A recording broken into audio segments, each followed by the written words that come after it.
హరే కృష్ణ. మనం ప్రభుపాదుల వారి లీలామృతం నుండి కొంత భాగం చూద్దాం ఈరోజు. అలాగే క్విజ్ కూడా ఉంది. అది కొన్ని కారణాల వల్ల నేను బిజీ అయ్యి మీ అందరికి చెప్పాను, మీరందరూ విన్నారు కూడా. కానీ నా సైడ్ నుండి పొరపాటు అది. నేను ఆ క్విజ్ నిర్వహించలేకపోయాను, కానీ పెడదాం అది. ఎందుకంటే ఇటువంటి వాటిల్లో చాలా పేర్లు ఉంటాయి, చాలా ప్రదేశాలు ఉంటాయి. అది క్విజ్ బట్టి మనం జాగ్రత్తగా వింటేనే అవన్నీ గుర్తుండేది. లేకపోతే ఈ రోజు ఈ వారం విన్నది వచ్చే వారం నాకే గుర్తుండదు. చెప్పేవాడిని విన్న వాళ్ళకి ఇంకేం గుర్తుంటుంది. సో, మధ్యలో కూడా చాలా గ్యాప్ ఇచ్చాం మనం. ఇంతకుముందు వృందావనం, ప్రభుపాదుల వారు వృందావనంలో ఉన్న దాని గురించి చర్చిస్తున్నాం. అది కొంచెం త్వరగా చూసి తర్వాత ఈ రోజు క్లాస్ చూద్దాం. సో, 1925లో ప్రభుపాదుల వారు ఢిల్లీలో ఉన్నారు. ఢిల్లీలో ఆయనకి ఇల్లు లేదు, జాబ్ లేదు, ఇప్పుడు బిజినెస్ లేదు, ఏమి లేదు. ఆ విధంగా ఈ ఢిల్లీలో ఎవరన్నా మా ఇంట్లో 2 రోజులు ఉండండి, అక్కడ ఒక వారం, ఇక్కడ ఒక వారం అలా ఉంటున్నారు. ఇకన చాలా కష్టం అవుతుంది ఢిల్లీలో ఉండటం. అందుకని చెప్పి వృందావనం వెళ్ళిపోయారనమాట. మొదటిసారి 1925లో వెళ్ళారు వృందావనం. వాళ్ళ గురువు గారు నెల రోజులు పరిక్రమ చేస్తుంటే ఒక్క రోజు కోసం అని చెప్పి వెళ్ళారనమాట. కోశీలో కలిశారు. అప్పుడు శేషసాయి దర్శనానికి వెళ్తారా, లేకపోతే గురువు గారి దగ్గర కూర్చొని వింటారా అంటే అందరూ వెళ్ళిపోతారు దర్శనానికి. ఈయన ఇంకొక 10 మంది మాత్రమే ఉండి సరస్వతి ఠాకూర్ దగ్గర వింటారనమాట. అది బాగా గుర్తుపెట్టుకుంటారు సరస్వతి ఠాకూర్. ఈయన క్లాసు కూర్చొని విన్నాడు అని దీక్ష ఇచ్చేటప్పుడు కూడా అది గుర్తు చేసుకుంటారు. ఈయనకి శ్రవణం అంటే ఇష్టం, వినడం ఇష్టం అని. తర్వాత 1928లో మళ్ళీ రాధాకుండంలో, బృందావనం పక్కనే రాధాకుండ, శ్యామకుండ అని ఉంటాయి. అక్కడ కలుస్తారు మళ్ళీ వాళ్ళ గురువు గారిని. అప్పుడు కూడా గురువు గారు చెబుతారన్నమాట, నేను ఇవన్నీ మఠం కట్టాను, మార్బుల్ ఇవన్నీ చేసి, కానీ వీళ్ళు 2 గ్రూపులు అయ్యి ముందు ముందు కొట్టుకుంటారు. ఈ పెద్ద పెద్ద మందిరాలు కట్టి ఇవన్నీ చేస్తే అందులో ఏ రూమ్ ఎవరికి కావాలని సన్యాసులు కొట్టుకుంటున్నారు. ఆ, నీకు గనక డబ్బులు వస్తే నువ్వెప్పుడు బుక్స్ ప్రింట్ చెయ్యి అని చెబుతారనమాట. ఎందుకంటే బుక్స్ చదివితే జనాల్లో మార్పు వస్తుంది. అది సరైన సరైన విధం అన్నమాట. మన పుస్తకాలని ప్రింట్ చేయటం వల్ల మన డబ్బుని సరిగా వినియోగించవచ్చు అని అక్కడ ఆయనకు సూచనిస్తారు. ఆ విధంగా బృందావనం అనేది గౌడీయ వైష్ణవులకి, గౌడీయ వైష్ణవులు అంటే ఈ విధమైన తిలకం ఇట్లా ఉండి కింద తులసి ఉంటుంది కదా, ఈ తిలకం పెట్టుకున్న వాళ్ళందరూ గౌడీయ వైష్ణవులు. శ్రీ వైష్ణవులు అంటే ఇలా వైట్ది పెట్టి మధ్యలో ఎర్రది పెడతారు, వాళ్ళు శ్రీ వైష్ణవులు. సో, గౌడీయ వైష్ణవులకి బృందావనం అనేది చాలా ప్రత్యేకమైన ప్లేసు. అక్కడికి ఎంతో మంది, అక్కడ కనుక ఎవరైనా చనిపోతే వాళ్ళు డైరెక్ట్ గా ఆధ్యాత్మిక జగత్తుకి వెళ్ళిపోతారు. బ్రహ్మదేవుడు ప్రార్థన చేస్తున్నారు అనమాట, నాకు బృందావనంలో జన్మ దొరకాలి అని. ఆ విధంగా బృందావనం చాలా ఇంపార్టెంట్. అందుకని ఆయన బృందావనం వెళ్ళాలనుకుంటారు. వెళ్ళి అక్కడ కేసీ ఘాట్ దగ్గర, కేసీ ఘాట్ అంటే కేసీ అనే రాక్షసుని గుర్రం రూపంలో ఉంటారు, చంపారనమాట కృష్ణుడు యమునా నది ఒడ్డున. అక్కడ దాన్ని కేసీ ఘాట్ అంటారు. అక్కడ వంశీ గోపాల్ గుడి ఉంది. ఆ గుడిలో మిద్దె మీద ఒక గది ఆ, రూ. 5కి అద్దెకు తీసుకున్నారనమాట. మహంత్ గోపాల్ అని ఆయన ఇస్తారు. ఆ వంశీ గోపాల్ మూర్తి కూడా 350 సంవత్సరాల పురాతనమైన మూర్తి. ఎప్పటి నుండో వాళ్ళు తరతరాలుగా పూజిస్తున్నారు. ఆ ఇన్ ఆ గుడిలోనే ఒక ఇల్లు ఉంది. ఆ ఇంటి మీద, మిద్దె మీద ఈయనకి ఒక ఆ గది రూ. 5కి అద్దెకు తీసుకున్నారు. తర్వాత ఆయనకి 3 టైర్ కుక్కర్ ఉండేది. ఒక పూటే భోజనం వండుకునేవారు. రోజు దర్శనానికి 7 వైష్ణవుల గుడులు ఉంటాయి అన్నమాట. గోస్వాముల గుడులు. రోజు వాటి దర్శనానికి వెళ్ళడం. ఇది రాధా రామణమూర్తి తిరిగి రావడం, వంట చేసుకోవటం. ఇది 3 టైర్ కుక్కర్ ప్రభుపాదుల వారు. ఇందులోనే ఒకేసారి బియ్యం పోస్తారు, పప్పు పోస్తారు, ఒక దాంట్లో కూరగాయలు. 3 వేసి వెలిగిస్తారనమాట. 3 ఒకసారే రెడీ అయిపోతాయి. అన్నం, కూర, పప్పు. తర్వాత అందులో కొంచెం తిరగమాత వేసి చపాతీలు సపరేట్ గా వండేవాళ్ళు.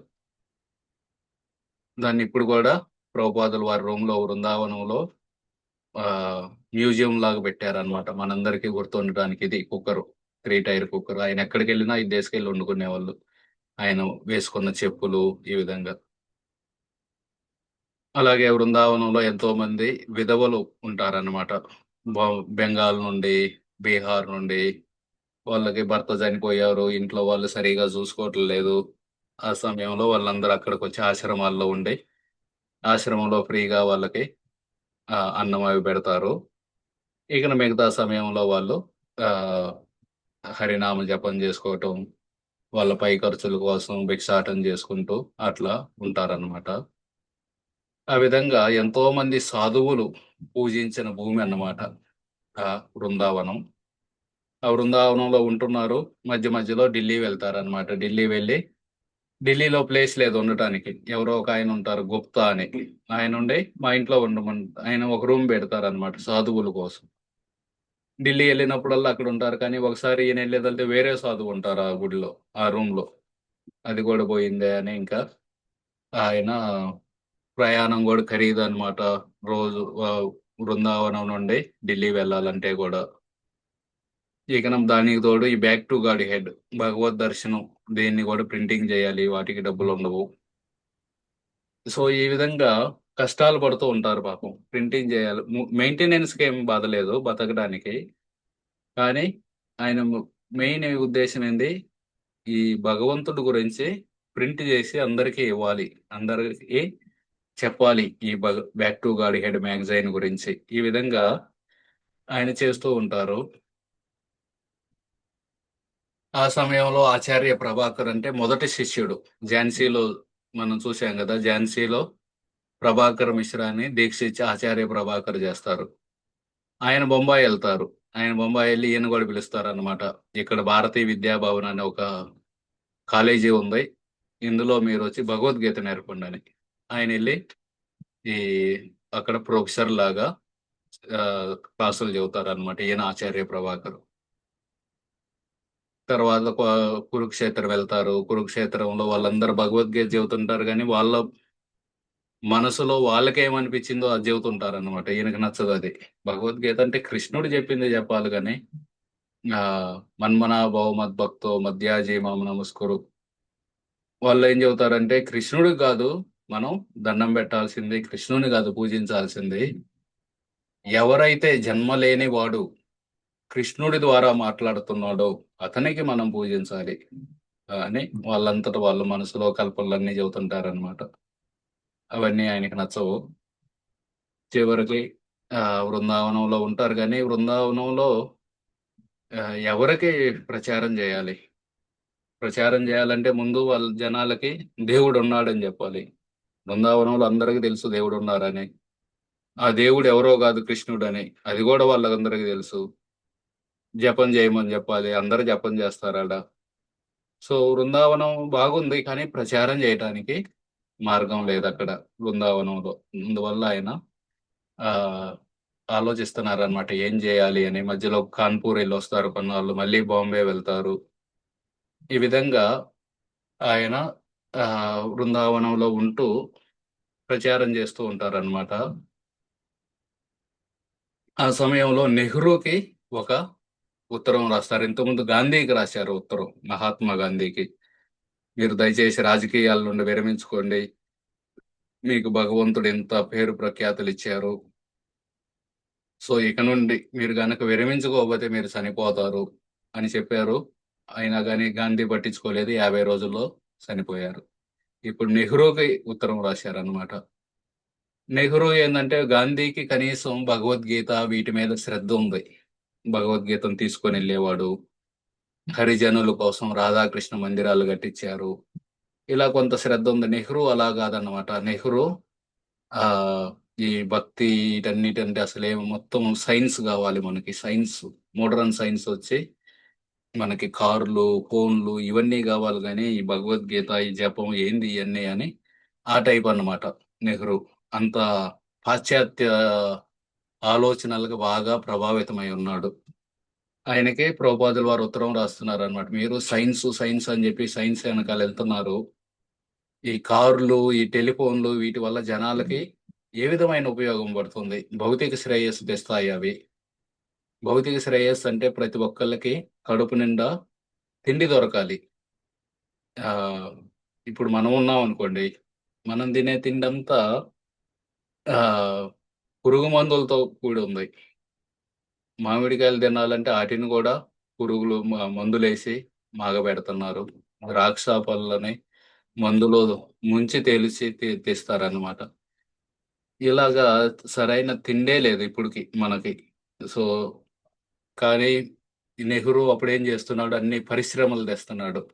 ఇండస్ట్రీస్ అనమాట. మొత్తం ఫ్యాక్టరీలు అయన్నీ తెచ్చి జనాల్ని ఉద్ధరించాలనుకుంటున్నాడు. కానీ జనాల్ని ఉద్ధరించాలంటే వాళ్ళకి కనీసం సరైన తిండి బెట్టు అని ప్రభుపాదుల వారు ఆ ఉత్తరంలో రాస్తున్నారన్నమాట.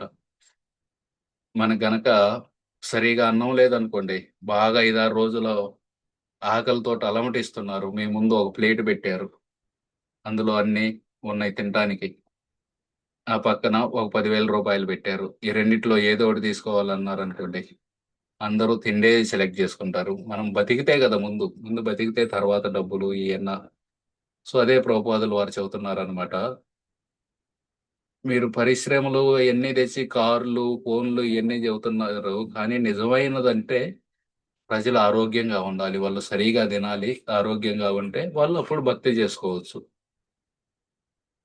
పేదరికం నుండి అందరిని బయటకు తేవాలనుకుంటున్నావు అని నెహ్రూకి చెబుతున్నారనమాట. నిజమైన పేదరికం అంటే జ్ఞాన పేదరికం. జ్ఞానం లేనివాడు నిజమైన పేదవాడు. ఎవరికైతే జ్ఞానం ఉందో వాళ్ళ దగ్గర డబ్బు లేకపోయినా సరే వాళ్ళు పేదవాళ్ళు గాదు. అదే ఇక్కడ చెబుతున్నారనమాట. నువ్వు చాణక్యుడు గుడిసెలో ఉండేవాడనమాట. కానీ ఈ దేశానికి రాజు ఎవరు గావాలని డిసైడ్ జేసింది చాణక్యుడు. చంద్రగుప్తుడిని. చంద్రగుప్తుడు రోజు వచ్చి చాణక్యుడికి నమస్కరించి ఎళ్ళేవాడు. ఉండేది గుడిసెలో.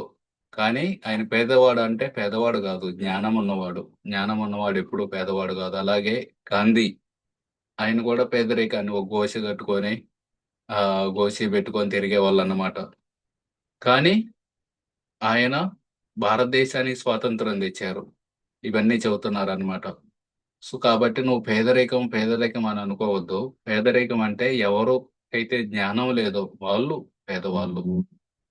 సో, కాబట్టి జ్ఞానాన్ని అందరికివ్వాలి. భగవద్గీతను అందరికివ్వాలి. దయచేసి మీరు గూడా సహాయం జేయండి అని నెహ్రూకి లెటర్ రాస్తారనమాట. కానీ నెహ్రూ చదవడు. రిప్లై ఇవ్వరనమాట. సరే అని జెప్పి ఆయన పని ఆయన జేసుకుంటూ వెళ్తుంటారు. గాంధీకి, నెహ్రూకి ఇంకా పెద్ద పెద్ద వాళ్ళందరికి గూడా లెటర్స్ రాసి అందరికి చెబుతుంటారు. ఈ ప్రచారం జేయండి. భగవద్గీత అందరికి జెప్పండి ఇట్లా. తర్వాత బాంబే వెళ్తారు. బాంబే వెళ్తే అక్కడ కృపా సింధు అని ఒకాయనుంటారు. వాళ్ళ గురువు గారి శిష్యుడు. వాళ్ళ గాడ్ బ్రదర్ అన్నమాట. ఆయన దగ్గరికెళ్తే ఆయనుండి, "నీకు అమెరికా వెళ్లి ప్రచారం జేయాలనుంది గదా! ఒక డబ్బున్న ఆయనున్నాడు 'హేమరాజ్ ఖండేల్వాల్' అని. ఆయనతోటి ఒక మీటింగ్ ఏర్పాటు జేస్తాను. నీకేం జేయాలో చెప్పు ఆయనకి. ఆయన గనక ఇన్‌స్పైర్ అయితే నీకు హెల్ప్ జేస్తారు" అంటారు. సరే అని ఆయన 'హేమరాజ్ ఖండేల్వాల్' దగ్గరికెళ్లి అంతా ఎక్స్‌ప్లెయిన్ జేస్తారు. ఇలా మా గురువుగారు నన్ను అమెరికా వెళ్లి ఈ భగవద్గీత, భాగవత జ్ఞానాన్ని అందరికి పంచిపెట్టమన్నారు. నాకు సహాయం జేయండని. కానీ ఆయన పట్టించుకోరనమాట. అదే సమయంలో సుమతి మురార్జీ అనే ఈమెకి చాలా ఓడలుంటాయి. షిప్ ఉంటాయి. ఆ ఓడల్లో అమెరికా వెళ్ళడానికి ఈమె యాక్చువల్‌గా 1966లో 65లో ప్రభుపాదుల వారికి ఫ్రీ టికెట్ ఇచ్చింది జలదూతలో. కాపోతే 1958లోనే ఈమెను కలవమని ఆ కృపా సింధు చెబుతారనమాట ఆ బాంబేలో. ఈమెను కలవండి. ఈమె మన గౌడీ మఠానికి చాలా డబ్బులిస్తూ ఉంటారు. డొనేషన్స్ ఇస్తున్నారు. మీకు గూడా సహాయం జేస్తారంటే, సరే అని జెప్పి ఈమెను కలవటానికెళ్తారు గానీ, ఈమెను కలవటం కుదరదు. కానీ వాళ్ళు మేనేజర్‌ని కలుస్తారు. డిప్యూటీ మేనేజర్‌ని సుమతి మురార్జీ 1958లో. ఆ మేనేజర్‌కి కలిసి ఇలా చెబుతారు, "నేను అమెరికా వెళ్ళాలి, ఇట్లా ప్రచారం జేయాలంటే" ఆయనకి నచ్చిద్దనమాట. సరే, సరే నీకు 50% కన్సెషన్ ఇస్తున్నాం. రాయితీ ఇస్తున్నాం. మిగతా 50% ఓన్లీ టికెట్‌కి ఎంత డబ్బులు అవుతాయో అందులో సగమే ఇయ్యండి. మిగతా సగం మేము ఫ్రీగా ఇస్తున్నాం అంటారు. కానీ ఆ డబ్బు గూడా ఆయన సేకరించలేకపోతాడనమాట. మిగతా 50% డబ్బు గూడా దొరకదు. దొరక్క వెళ్ళడం అనేది కుదరదు. అప్పటికి 62 ఏళ్ళు. ఇంక సరే అని చెప్పి బాంబేలో ఈ హేమరాజ్ ఖండేల్వాలు, ఈ సుమతి మొరార్జీ వాళ్ళు మేనేజర్ వీళ్ళందరినీ కలిసి ఎలాగో ఒకలాగా ప్రయాణం చేద్దాం అమెరికా, కానీ కుదరదు. మళ్ళీ బృందావనం తిరిగెళ్తారు. బృందావనం తిరిగెళ్ళి అక్కడ ఒక భజన రాస్తారనమాట. బృందావన భజన అని. బెంగాలీలో రాస్తారు. దానికి తెలుగులో మీనింగ్ ఇస్తున్నాను నేను. ఆ భజనలో ఆయన రాస్తారనమాట. అందరూ బంధువులున్నారు, నాకు భార్య ఉంది, పిల్లలున్నారు, మనవళ్ళున్నారు, అందరూ ఉన్నారు. కానీ కృష్ణుడు నాకు ఈ ప్రపంచంలో ఈ నగ్న సత్యాన్ని చూపించారు. ఏంది ఆ సత్యం? డబ్బు లేదు నా దగ్గర ఇప్పుడు. నా దగ్గర డబ్బులున్నప్పుడు నా భార్య నాతో ఉంది, పిల్లలు నాతో ఉన్నారు, మనవళ్ళు అందరూ నాతో గుమిగూడి నాతో జాగ్రత్తగా, హాయిగా ఉన్నారు. ఇప్పుడు నా దగ్గర డబ్బు లేదు. నా బిజినెస్ అంతా పోయింది. మొత్తం వదిలేసాను. వీళ్ళందరూ ఎళ్ళిపోయారు. బంధువులందరూ, నా దగ్గర ఎవ్వరు లేదు. భార్య లేదు, పిల్లలు లేరు, మనవళ్ళు లేరు. నేనొక్కడినే మిగిలాను. ఇది నిజం. ఇది ఈ ప్రపంచం యొక్క సత్యం. ప్రతి ఒక్కరికి వేరే వాళ్ళ నుండి ఏదో ఒకటి ఆశిస్తూ ఉంటారు. ఆశించింది దొరికినన్నాళ్ళే వాళ్ళు ప్రేమ చూపిస్తారు. ఇప్పుడందరూ నన్ను విడిచిపెట్టారు. ఈ ప్రపంచంలో ఎవరిని ప్రేమించాలి అని ఆయన ప్రశ్నిస్తున్నారనమాట ఆ భజనలో. ఎవరిని ప్రేమించాలి ఈ ప్రపంచంలో? ప్రతి ఒక్కరు ఏదో ఒకటి ఆశించేవాళ్ళే నీ గురించి. నీ దగ్గర నుండి అది ఆశించినన్నాళ్ళే వాళ్ళు నీకు ధ్యానం ఇస్తారు. నీతోటి నిన్ను పట్టించుకుంటారు. అటువంటి ఈ ప్రపంచంలో ఎవరిని ప్రేమించాలి? నిజమైన ప్రేమంటే తల్లిదండ్రులు చూయించే ప్రేమ ఈ ప్రపంచంలో. మిగతా వాళ్ళందరూ ఏదో ఒకటి ఆశిస్తూ ఉంటారు. తల్లిదండ్రులు ఎక్కడున్నారు మరి? అభయ్ చరణ్ రాస్తున్నారన్నమాట. తల్లి, తండ్రి నిజమైన ప్రేమ చూయించారు. కానీ ఇప్పుడు ఎక్కడున్నారు వాళ్ళు? మీలో గూడా ఆలోచించుకోండి. ఎవరికైతే తల్లి, తండ్రి లేరో వాళ్ళు నిజమైన ప్రేమ చూయించారు. ఎప్పుడు మన యొక్క దీన్నే కోరుకునేవాళ్ళు. మన శ్రేయస్సునే కోరుకుంటారు తల్లిదండ్రులు. ఏమీ ఆశించకుండా. మరి ఆ తల్లిదండ్రులు ఎక్కడికెళ్లారిప్పుడు? ఓన్లీ మిగిలింది పేర్లు మాత్రమే. మా నా మా అన్నోళ్ళ అబ్బాయి అడుగుతున్నారనమాట. ముత్తాత ఉన్నారు గదా! వాళ్ళ నాన్న పేరేంది? మాకే తెలీదు మా ముత్తాత వాళ్ళ నాన్న పేరు. ఆ పిల్లాడికి తెలుసుకోవాలని అడుగుతున్నాడు. మీ తాత ఈయన, వాళ్ళ నాన్న పేరేంది? వాళ్ళ నాన్న పేరేంది? కనీసం పేర్లే మిగిలిపోయినియి. లేకపోతే మన గోడ మీద ఫోటోలుంటాయి అంతే. ఎట్లాగైతే సముద్రపు నీళ్ళు, వర్షం పడుతుంది. వర్షం నీరు ఎక్కడొస్తుంది? సముద్రం నుండే. సముద్రంలో నీరుని సూర్యుడు ఆవిరి చేసి మేఘాల్లో తీసుకెళ్తున్నారు. ఆ మేఘాల ద్వారా వర్షం కురుస్తుంది. ఆ వర్షం చిన్న కాలువల్లాగా మారి, కాలువలెళ్ళి నదిలో కలిసి, నది వెళ్ళి సముద్రంలో కలిసిపోతుంది. ఎలాగైతే సముద్రం నీరు మళ్ళీ సముద్రంలో కలుస్తుందో, అదే విధంగా మన శరీరం గూడా ఈ పంచభూతాలతోటి తయారయ్యింది. అగ్ని, భూమి, నీరు, వాయువు. మళ్ళీ పంచభూతాల్లో కలిసిపోతుంది తగలబెట్టినప్పుడో, లేకపోతే పూడ్చిపెట్టినప్పుడో. మరి ఎన్ని శరీరాలు తీసుకున్నానో, ఎన్నో శరీరాలు. 1 గాదు, 2 గాదు. ఒకప్పుడు పెద్ద ఏనుగులా శరీరం ఉంది.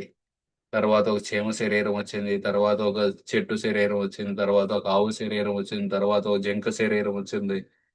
తర్వాత ఒక పంది శరీరం వచ్చింది. ఇలా ఎన్నో శరీరాల్ని మనం అందరం తీసుకున్నాం. అయన్నీ మళ్ళీ సముద్రం నీళ్లు సముద్రంలో కలిసినట్లు మళ్ళీ వెళ్ళిపోయినాయి. పంచభూతాల్లోకి వెళ్ళిపోయినాయి. మళ్ళీ ఇంకొక శరీరం వస్తుంది. మళ్ళీ దాన్ని గూడా వదిలేస్తున్నాం. ఇలా ఎన్నో వదిలేసాం అని ఒక పక్క ఏం చెబుతున్నారు? ఈ ప్రపంచంలో ఎవరిని ప్రేమించలేము. అందరూ స్వార్థపరులే అన్నట్టు ఒక పక్క రాశారు. డబ్బున్నంత వరకే నీకు విలువ. డబ్బు లేనప్పుడు అందరూ నిన్ను విడిచిపెడతారు. తల్లిదండ్రులే ప్రేమించారు. మరి వాళ్ళెక్కడికెళ్ళిపోయారు? కేవలం పేర్లే ఉన్నాయని. మళ్ళీ రెండోసారి అలా అది అది అంతవరకు చెప్పి వదిలేస్తే అది ఓన్లీ వైరాగ్యం. కానీ భక్తి. కృష్ణుడు అందరికీ తండ్రి. మనం అర్థం చేసుకోవాలి. ఈ ప్రపంచంలో ఎవరిని ప్రేమించాలి? ఉన్నారు మనకు తల్లిదండ్రులు. నిజమైన మనల్ని ప్రేమించేవాళ్ళు. కానీ వాళ్ళెన్నాళ్ళుంటారు? మృత్యువు వాళ్ళని మనతోటి విడదీస్తుంది. మరి నిజమైన ప్రేమంటే మనకి ఒక తండ్రున్నారు. కృష్ణుడు. అహం బీజ ప్రదాపిత. ఆయన ఎప్పుడూ తండ్రి. అన్ని జన్మల్లో గూడా తండ్రి. ఆయన మనకి అందరికీ తండ్రి. ఒక్కళ్ళకే కాదు అందరికీ తండ్రి. ఆయన్నే ప్రేమించాలి. ఆయన్ని ప్రేమించావంటే మరి మిగతా వాళ్ళందరూ గూడా ఆయన బిడ్డలే. కాబట్టి అందరూ నీ బంధువులే. అందరూ నీ బంధువులే గాబట్టి అందరిని ప్రేమించాలి. ఈ విధంగా చెబుతున్నారనమాట. ఆ విధంగా బృందావన భజన అని రాస్తారు. దాన్ని గౌడీయ పత్రికలో కేశవ మహారాజు ప్రింట్ చేస్తారనమాట ఆ భజనని. తర్వాత మళ్ళీ ఢిల్లీ వెళ్లి కవిరాజ్ బైద్యనాథ్ సర్కార్ అనే ఒకాయన 1000 బ్యాక్ టు గాడ్ హెడ్ మ్యాగజైన్‌లో ప్రింటింగ్ చేయడానికి డబ్బులిస్తారు. ఆయన పేరుని దాత అని ఆయన పేరుని మొదటి పేజీలో ఏపిస్తారనమాట ప్రింటింగ్‌కి.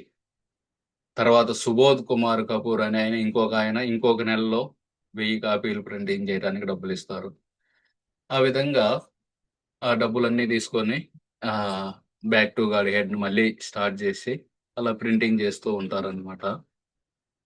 ఒక బ్యాక్ టు గాడ్ మ్యాగజైన్‌లో ఈ విధంగా సత్యం మరియు అందం అనే దాని గురించి ఆర్టికల్ రాస్తారనమాట. 'టైమ్స్ ఆఫ్ ఇండియా' వాళ్ళు అప్పట్లో ఒక ఆర్టికల్ రాస్తారనమాట.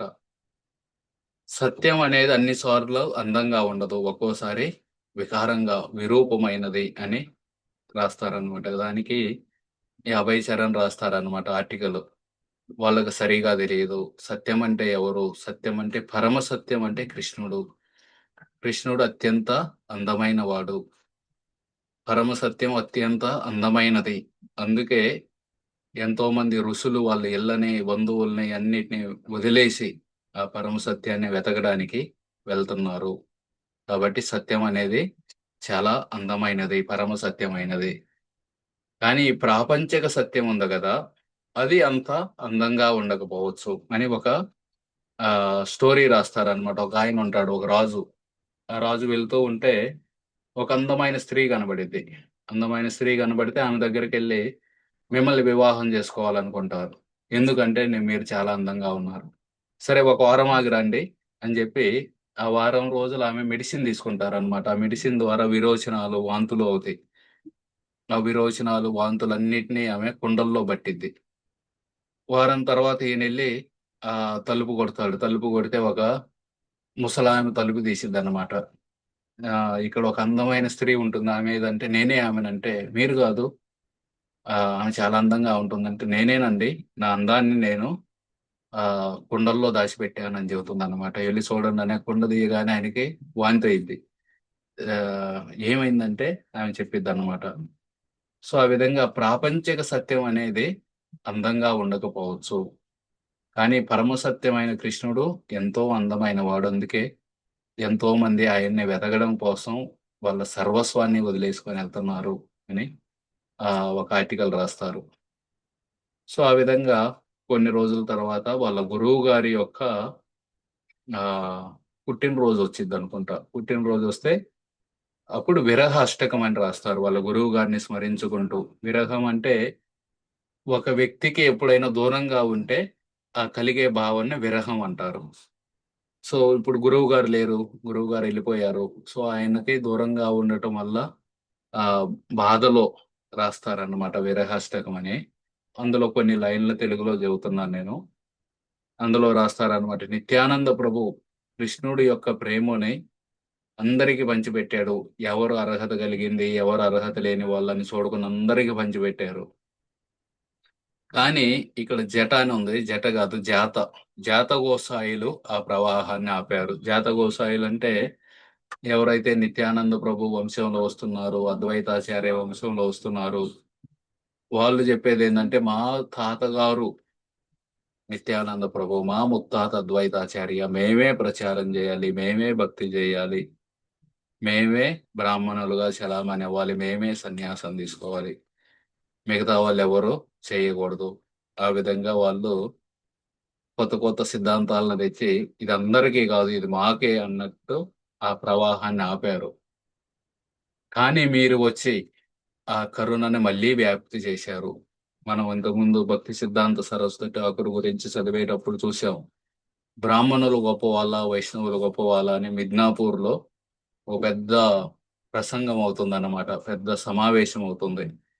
ఈయన అక్కడికెళ్ళి శాస్త్రాల ద్వారా నిరూపిస్తారనమాట. వైష్ణవులు అంటే ఎవరైతే జపం చేస్తున్నారో, ఆహ్, విష్ణుమూర్తిని పూజిస్తున్నారో, వాళ్ళు ఏ కులంలో పుట్టినా సరే, వాళ్ళు బ్రాహ్మణుల కంటే కూడా ఉన్నత స్థాయిలో ఉన్నారు అని నిరూపిస్తారనమాట శాస్త్రాల ద్వారా. ఆ విధంగా కృష్ణుడి యొక్క ప్రేమని మళ్ళీ అందరికి వెళ్ళే విధంగా చేశారు మీరు అని వాళ్ళ గురువు గారిని ఆ విరహాష్టకంలో వాళ్ళ గురువు గారించి రాస్తున్నారనమాట. మీరు మీ శిష్యులందరినీ ఇంటింటికి గురువులుగా పంపారు. ప్రతి ఇంటికి వెళ్లి దర్వాజా మీద కొట్టి, వాళ్ళ తలుపు తట్టి చెప్పండి, జపం చేయండి. ప్రతి ఇంటికి వెళ్లి చెప్పండి. ఆహ్, ఈ హరిని పూజించండి, విష్ణుమూర్తిని పూజించండి, కృష్ణుడిని స్మరించుకోండి అని. అలా మీరు 64 మఠాలు స్థాపించారు. భారతదేశమంతా తిరిగి హిమాలయాల నుండి కన్యాకుమారి దాకా మీరు ఈ విధంగా ఈ భక్తిని వ్యాపింపజేశారు. కానీ మీరు వెళ్ళిపోయిన తర్వాత మొత్తం చీకటిగా మారిపోయింది అని రాస్తున్నారనమాట. భక్తి వినోద్ ఠాకూర్ యొక్క ప్రార్థన ద్వారా మీరు ఈ విమలాదేవికి ఆయన పూజించారనమాట. భక్తి వినోద్ ఠాకూర్ ప్రార్థన చేశారు. దుర్గాదేవి జగన్నాథ మందిరంలో వెనకాల ఉంటుంది విమలాదేవి మందిరం. ఒక రే ఆఫ్ విష్ణుమూర్తి యొక్క ఒక కాంతి కిరణం నాకు ఆహ్, నా మా అబ్బాయిగా పుడితే ఆయన ప్రచారం చేస్తారని భక్తి వినోద్ ఠాకూర్ ఎప్పుడైతే ప్రార్థన చేస్తే ఆ ప్రార్థన వలన మీరు పుట్టారు. అందుకే ఆయన విమలా ప్రసాద్ అంటారు. అటువంటి మీరు వచ్చి భక్తిని ప్రచారం చేశారు.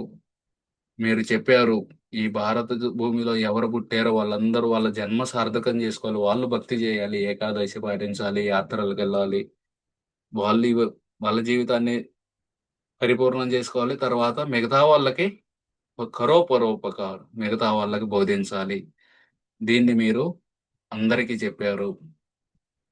కానీ మీరు లేరిప్పుడు. మీరు లేకపోతే మొత్తం చీకటిగా ఉందిక్కడ అని ఆ విరహాష్టకంలో రాస్తారనమాట. ఆ విధంగా ఆయన చెబుతూ ఉన్నప్పుడు ఆ బాధలో ఉంటారు. అప్పుడు వాళ్ళ గురువుగారు కల్లోకొచ్చి ఇంతకుముందు గూడా చాలా సార్లొచ్చారు కల్లోకి. వచ్చి సన్యాసం తీసుకోమని అడిగారు. కానీ అప్పుడు ఆయన భార్యతోటి, పిల్లలతోటి ఉన్నారు. కానీ ఎప్పుడైతే వాళ్ళ భార్య అన్నారో, "నీకు టీ గావాలా? లేకపోతే నేను గావాలా?" అంటే టీనే గావాలందామె. అప్పుడు ఇంటి నుండి బయటకొచ్చేసారు పూర్తిగా. ఇప్పుడు భార్య లేదు, పిల్లలు లేరు. ఒక్కరే ఉంటున్నారు బృందావనంలో. రూ. 5కి అద్దెకు తీసుకొని. ఆ సమయంలో గురువుగారొచ్చి, "మీరు సన్యాసం తీసుకోండి" అని మళ్ళీ కల్లో చెప్పారన్నమాట. ఇప్పుడేం ఆటంకం లేదు. కావాలంటే తీసుకోవచ్చు. వెంటనే ఆహ్, ఆలోచిస్తారన్నమాట. సన్యాసం ఎందుకు తీసుకోవాలి? ఎందుకు తీసుకోవాలంటే, సన్యాసం తీసుకున్న వాళ్ళని ప్రజలు గౌరవిస్తారు. ఈ కాషాయ బట్టలేసుకున్న వాళ్ళకి భారతదేశంలో ఒక ప్రత్యేకమైన గౌరవం ఉంటుంది. కాబట్టి ఆ గౌరవాన్ని ఉపయోగించుకొని ప్రచారం జేయాలి. ఎందుకంటే సన్యాసి చెప్పారనుకోండి, ఎవరన్నా మామూలుగా మన ఇంటి పక్కన ఉన్నోళ్ళు ఒక లుంగీ కట్టుకొనొచ్చి, యాపపుల్ల రుద్దుకుంటూ, "అరే! జపం చెయ్యి ఉపయోగపడిద్ది నీకు బాగా" అని అన్నారనుకోండి, ఎవరు సీరియస్‌గా తీసుకోరు. అదే ఒక సన్యాసి దండా పట్టుకొనొచ్చి, ఆహ్, "మీ జీవితాన్ని ఉద్ధరించుకోవాలంటే మీరు జపం జేయాలి" అని అన్నారనుకోండి, దాన్ని ఎవరైనా కొంచెం సీరియస్‌గా తీసుకుంటారు.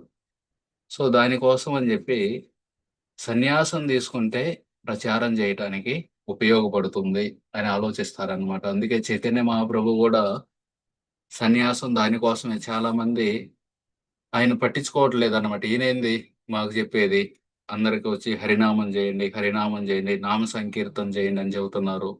జపం జేయండి, కీర్తన జేయండని. ఈయన జెప్పేది మనమెందుకు పాటించాలి అని పట్టించుకోరనమాట. అప్పుడు ఆయన 24 ఏళ్ల వయసులో వాళ్ళ భార్యని, వాళ్ళ ముసలి తల్లిని వదిలేసి సన్యాసం తీసుకున్నారు. ఎందుకు? జనాలు సీరియస్‌గా తీసుకుంటారు నన్నిప్పుడు. ఈయన సన్యాసం తీసుకున్నాడు. సన్యాసం తీసుకున్నోళ్ళని ప్రతి ఒక్కరు గౌరవిస్తారు. సో, గౌరవించినప్పుడు నేను చెప్పే మాటను వాళ్ళు పాటిస్తారు అని చెప్పి చైతన్య మహాప్రభు సన్యాసం తీసుకున్నారనమాట. కానీ చైతన్య మహాప్రభుకి తెలుసన్నమాట. ముందు ముందు చాలామంది దొంగ స్వాములొస్తారు. వాళ్ళు గూడా ఈ కాషాయ బట్టలు ఇవన్నీ యేసుకొని సన్యాసం తీసుకొని ఆహ్, జనాల్ని మోసం జేస్తారు. అందుకని జెప్పి ఆయన చైతన్య మహాప్రభు ఈ కలియుగం వాళ్ళు సన్యాసం తీసుకోవద్దని చెప్పారు. కానీ ఎవరైతే ఈ నియమాలని సరిగా పాటించగలరో, ఈ భక్తిని వ్యాపింపజేయాలనుకుంటున్నారో వాళ్ళు తీసుకోవచ్చు. అందుకే ఈ అభయచరణ్ ఆలోచిస్తున్నారన్నమాట.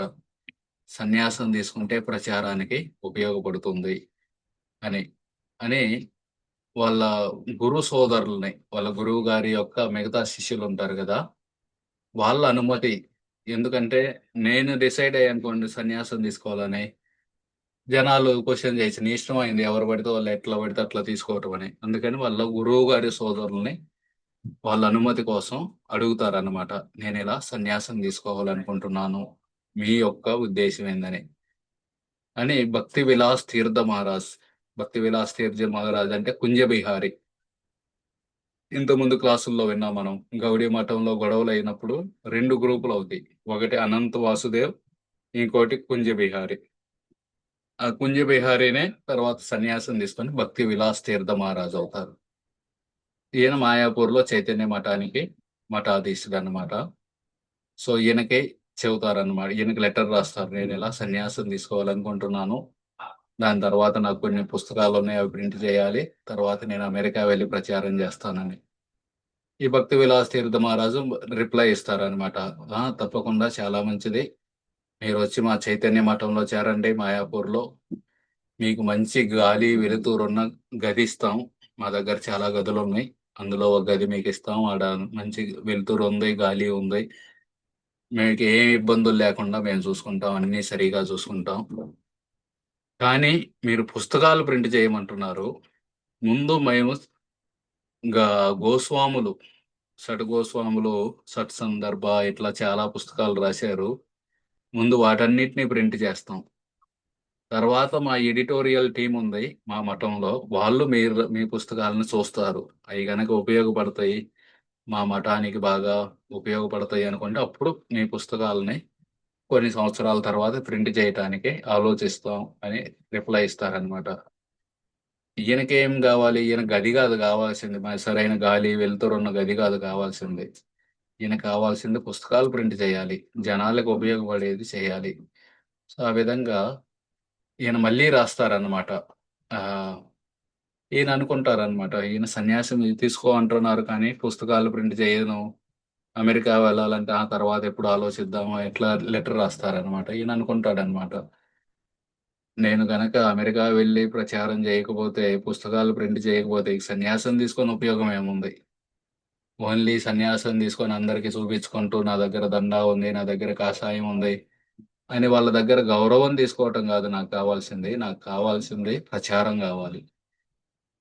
ఈ గాలి, వెలుతురున్న గది ఎవరికి గావాలి అని అనుకుంటారనమాట. అనుకోని మళ్ళీ రాస్తారు భక్తి విలాస్ తీర్థ మహారాజ్‌కి.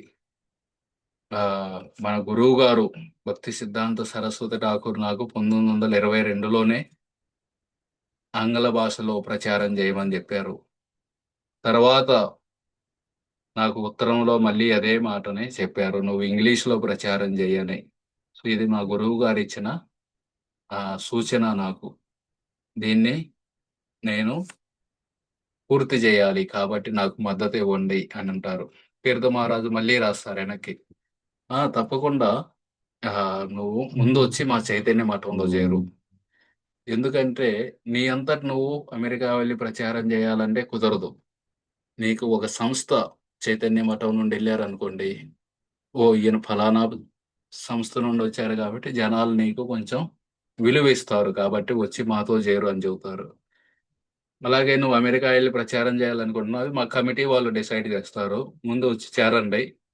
మా కమిటీ వాళ్ళు ఎవరు ఏ సేవ చేయాలో వాళ్ళు డిసైడ్ చేస్తారు. మీకు గనక ప్రచార సేవ ఇస్తే అప్పుడు మీరు ఎళ్దురుగానిలే అని ఆయన లెటర్ రాస్తారనమాట. కానీ ఈయనకు నచ్చదు.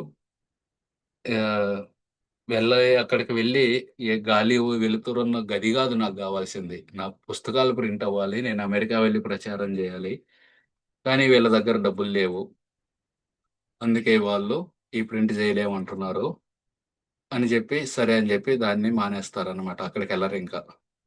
భక్తి విలాస్ తీర్థ మహారాజు నువ్వొచ్చి ప్రశాంతంగా ఉండు. మంచి గదిస్తాం. మంచి మీకు భోజనం ఏమి ఇబ్బంది లేవనుకుంటారు. కానీ ఈయనకు కావాల్సింది భోజనం, గది గాదు. ప్రచారం జరగాలి. సో వెంటనే కేశవ్ మహారాజు, భక్తి ప్రజ్ఞ కేశవ్ మహారాజు ఉంటారు మథురాలో. ఈయన్నే ఇంతకుముందు ఝాన్సీ కూడా పిలుస్తారు. ఝాన్సీ పిలిచి ఝాన్సీలో ఆ ఆ మాతాజీ పేరేంది, ఆ లీలావతి మున్సి. లీలావతి మున్సి ఆ ఆ, ఈయన యొక్క లీగ్ ఆఫ్ డివోటీస్ తీసుకుంటుంటే అప్పుడు భక్తి ప్రజ్ఞ కేశవ మహారాజుకి వచ్చి పిలుస్తారు అన్నట్టు, మీరు తీసుకోండి కనీసం అని. ఆ కేశవ మహారాజు దగ్గరికి రాస్తారు. ఆయన వెంటనే చెబుతారు అనమాట, మీరు తప్పకుండా సన్యాసం తీసుకోవాలి, ఇప్పుడే తీసుకోవాలి అని పట్టుబడతారు. ఇక చివరికి సెప్టెంబర్ 17 1959లో కేశవజీ గౌడీ మఠంలో మథురాలో ఈయనకి సన్యాసం ఇస్తారనమాట. ఆ రోజు ఇద్దరికి ఇచ్చారు సన్యాసం. ఒకటి అభయ చరణ్కి, ఇంకొక ఆయన పేరు ఇంకో 90 సంవత్సరాల బ్రహ్మచారి ఒక ఆయన ఉంటారు, సనాతన ప్రభు అని. ఆయనకి, వీళ్ళిద్దరికి సన్యాసం ఇచ్చారు ఆ రోజు. నారాయణ మహారాజు అని ఆయన యజ్ఞం చేస్తారన్నమాట. అకించన కృష్ణదాసు బాబాజీ అని భక్తి సిద్ధాంత సరోజ్ ఠాకూర్ యొక్క శిష్యులు, ఆయన మృదంగం వాయిస్తూ వైష్ణవ భజనలు పాడతారు. తర్వాత భక్తి ప్రజ్ఞా కేశవ్ మహారాజు వచ్చి సన్యాస దీక్ష ఇస్తారు. ఇచ్చి ఆ వీళ్ళిద్దరిని దీక్ష ఇచ్చే ముందు ఆయన క్లాస్ చెప్పి తర్వాత ఈ అభయ్ చరణ్ కూడా మాట్లాడమని చెబుతారు, మీరు మాట్లాడండి అని. అక్కడ చూస్తారన్నమాట, చాలా తక్కువ మంది ఉంటారు. వాళ్ళందరూ కూడా హిందీ మాట్లాడే వాళ్ళే. అయినా సరే ఆయన ఇంగ్లీష్లో క్లాస్ ఇస్తారు వాళ్ళందరికీ. ఆయనకు తెలుసు అనమాట, నేను సన్యాసం ఎందుకు తీసుకుంటున్నానో అమెరికా వెళ్ళి ప్రచారం చేయాలి, ఇది మా గురువు గారు ఇచ్చిన ఆజ్ఞ అని చెప్పి. అక్కడ ఎవరికి ఇంగ్లీష్ రాకపోయినా అందరు, ఒకరిద్దరికే వచ్చి ఇంగ్లీష్ అయినా సరే ఇంగ్లీష్లో క్లాస్ ఇస్తారు. తర్వాత వీళ్ళిద్దరికి, సనాతన ప్రభుకి అభయ్ చరణ్కి ఇద్దరికి సన్యాస దండం ఇస్తారు. అలాగే అభయ్ చరణ్కి పేరు మారుస్తారు అనమాట, భక్తి వేదాంత స్వామి మహారాజ్ అని పేరు పెడతారు సన్యాస సమయంలో. అలాగే సనాతన ప్రభువుకి ముని మహారాజ్ అని పేరు పెడతారు. ఆ విధంగా ఇది సన్యాసం అయిపోయినాక వాళ్ళు ఫోటో తీసుకుంటారు అనమాట. ఈ మధ్యలో కుర్చీలో కూర్చున్నారు కదా, ఈయన భక్తి ప్రజ్ఞ కేశవ్ మహారాజ్, ఈయనే వీళ్ళిద్దరికి సన్యాసం దీక్ష ఇచ్చారు. ఈయన అభయ చరణు సన్యాసం తీసుకొని దండా పట్టుకొని భక్తి వేదాంత స్వామి అని పేరుతోటి వచ్చింది. ఈయన 90 సంవత్సరాల వయసు, సనాతన ప్రభు అని. ఈయనకి కూడా సన్యాసం ఇచ్చి ముని మహారాజ్ అని పేరు మార్చారు. ఆ విధంగా వాళ్ళ గురువు గారు కలలో వచ్చి చెప్పారని చెప్పి ఆయన సన్యాసం స్వీకరించి ఈ అభయ్ చరణ్ భక్తి వేదాంత స్వామిగా మారారు. మారిన తర్వాత సన్యాసం తీసుకున్నాక కొన్నాళ్ళు ఢిల్లీ, కాన్పూర్, ఆగ్రా, ఝాన్సీ అన్ని ప్లేసులకు వెళ్ళి ప్రచారం చేశారు. ప్రచారం చేసి మళ్ళీ బృందావనం వచ్చారు.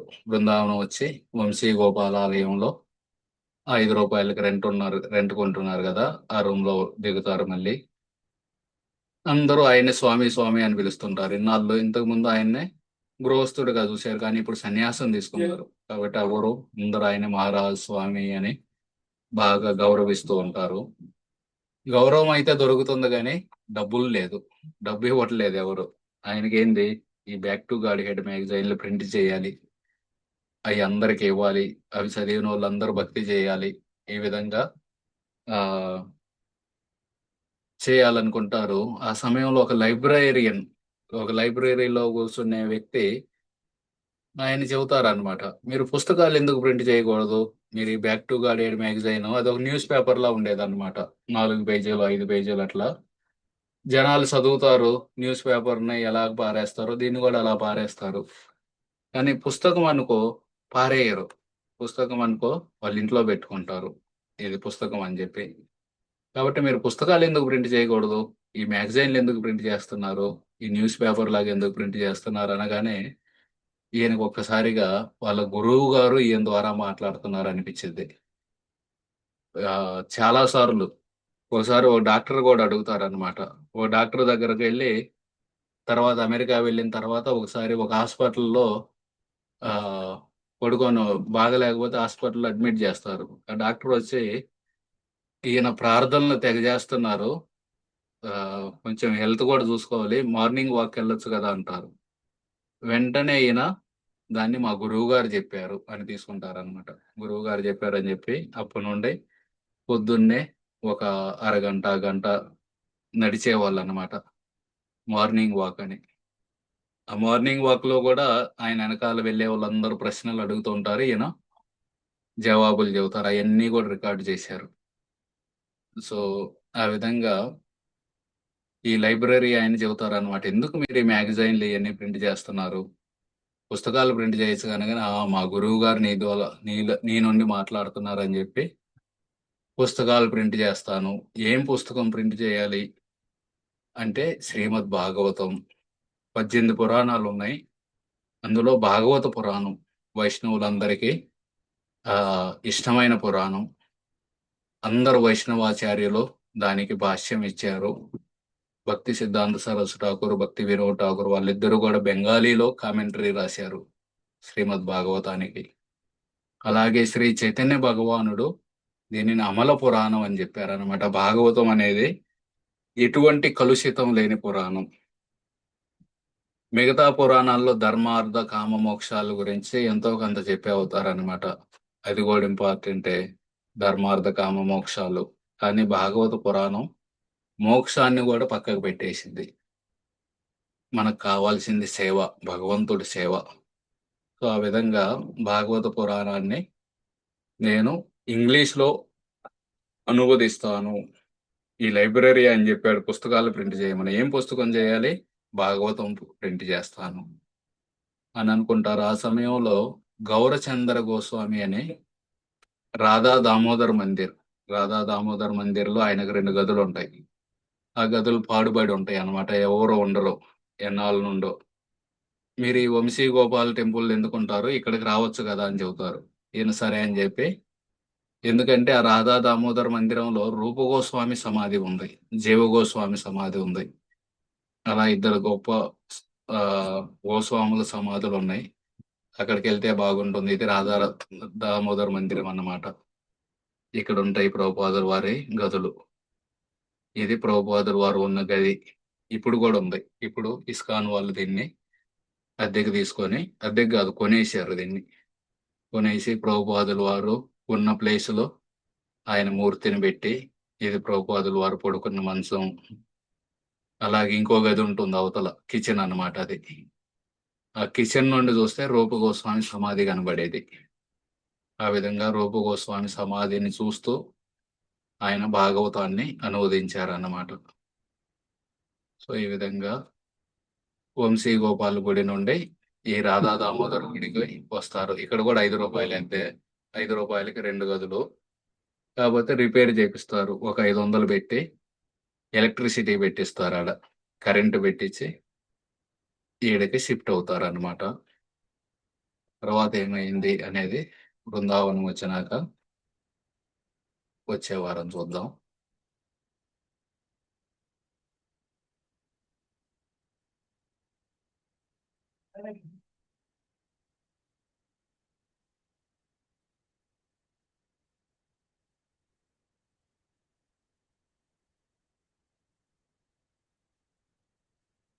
ప్రభుపాదుల వారి కుక్కర్‌లో ఎన్ని ఎన్ని ఇవి ఉండేవి?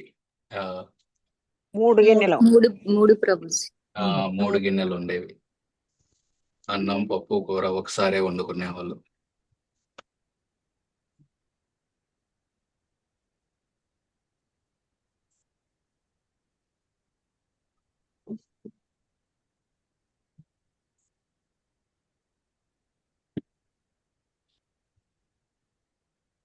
నెహ్రూకి ఉత్తరం రాస్తారు. ఆ ఉత్తరంలో ఏదన్నా ఒక పాయింట్ చెప్పగలరా? సైన్స్ కావాలని. నువ్వు సైన్స్ గావాలి అంటున్నావు. కానీ ఆ సైన్స్ వల్ల మన కడుపు నిండిద్దా? మనకు కావాల్సింది ఆహారం.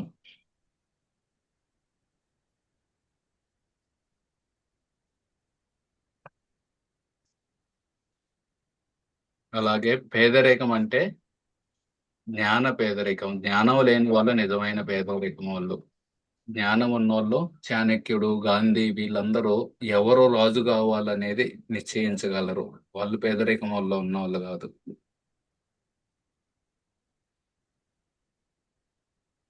ఎవరు ఆయనకి అమెరికా వెళ్ళడానికి 50% కన్సెషన్ ఇస్తారు. కానీ మిగతా 50% డబ్బులు కూడా దొరక్క వెళ్ళరన్నమాట. మురార్జీ. Very good. సుమతి మొరార్జీ వాళ్ళ మేనేజరు. సుమతి మొరార్జీ వాళ్ళ మేనేజర్. ఇక చివరికి ఆయన వెళ్ళలేక ఇక్కడే ఉంటారు. ఆ బృందావన్ భజన అని రాస్తారు. ఆ బృందావన్ భజనలో ఆయన రాస్తారనమాట, ఈ ప్రపంచంలో ఎవరిని ప్రేమించాలి మనం అని. ఎవరిని ప్రేమించాలి? శ్రీకృష్ణ. భగవంతుడు. శ్రీకృష్ణుని ప్రేమించాలి. మిగతా వాళ్ళందరూ డబ్బు ఉన్న వాళ్ళు ఉంటారు. ఒకవేళ నిన్ను ప్రేమించే తల్లిదండ్రులు కూడా ఉన్నా కానీ వాళ్ళు ఎక్కడికి వెళ్ళారో మనకు తెలియదు ఇప్పుడు. కాబట్టి కృష్ణుని ప్రేమించండి, తద్వారా అందరినీ ప్రేమించండి. అలాగే విరహాష్టకం రాస్తారు వాళ్ళ గురువు గారిని. నిత్యానంద ప్రభు ఈ కృష్ణుడి మీద ప్రేమను అందరికీ వ్యాపింపజేస్తున్న సమయంలో కొంతమంది ఆ ప్రవాహాన్ని ఆపారు. దాన్ని మళ్ళీ మీరు పునరుద్ధరించారు. ఆపింది ఎవరు?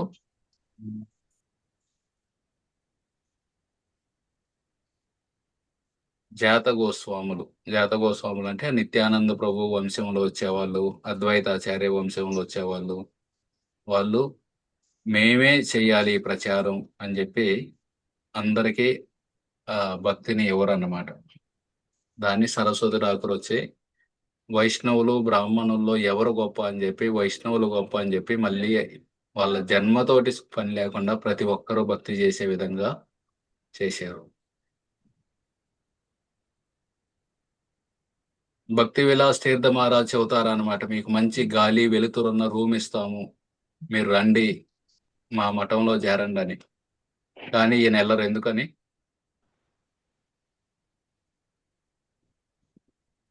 ఆయనకి బుక్స్ ప్రింట్ ప్రచారం చేయడానికి విషయం. డబ్బులు కావాలి, ఆ ప్రచారానికి. చేయడానికి. కావాల్సింది గది కాదు, కావాల్సింది ప్రింటింగ్ చేయాలి, బుక్స్ ప్రింటింగ్ చేయాలి.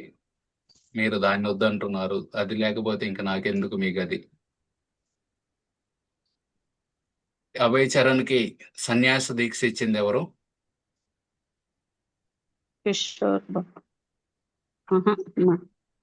భక్తి సిద్ధాంత సరస్వతి. భక్తి సిద్ధాంత సరస్వతి ఠాకూర్ 1937లో వెళ్ళిపోయారు. ఇప్పుడు ఈయన దీక్ష తీసుకుంది, సన్యాసం తీసుకుంది 1959లో. ఆయనకి హరినామ దీక్ష ఇచ్చింది భక్తి సిద్ధాంత సరస్వతి ఠాకూర్. మీరు రోజు జపం చేయండి అని మాల ఇచ్చి అభయ్ చరణ్ అరవింద్ అని పేరు ఇచ్చింది భక్తి సిద్ధాంత సరస్వతి ఠాకూర్. సన్యాస దీక్ష ఇచ్చింది ఎవరు?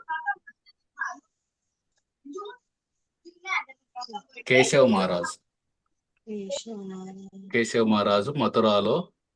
ఈయనకి ఇంకొక అతనికి కూడా ఇస్తారు సన్యాసం. సనాతన స్వామి.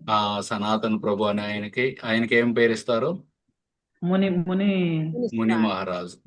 ముని మహారాజ్. ఈ అభయ్ చరణ్కి ఏం పేరు ఇస్తారు? అభయ చరణారవింద భక్తి వేదాంత స్వామి. భక్తి వేదాంత. ఆ విధంగా సన్యాసం తీసుకుంటారు. సన్యాసం తీసుకొని ఒక ఆయన చెబుతారు అనమాట, ఎందుకు ఈ మ్యాగజైన్లు ప్రింట్ చేస్తున్నావు, పుస్తకాలు ప్రింట్ చేయొచ్చు కదా అని. ఎవరు?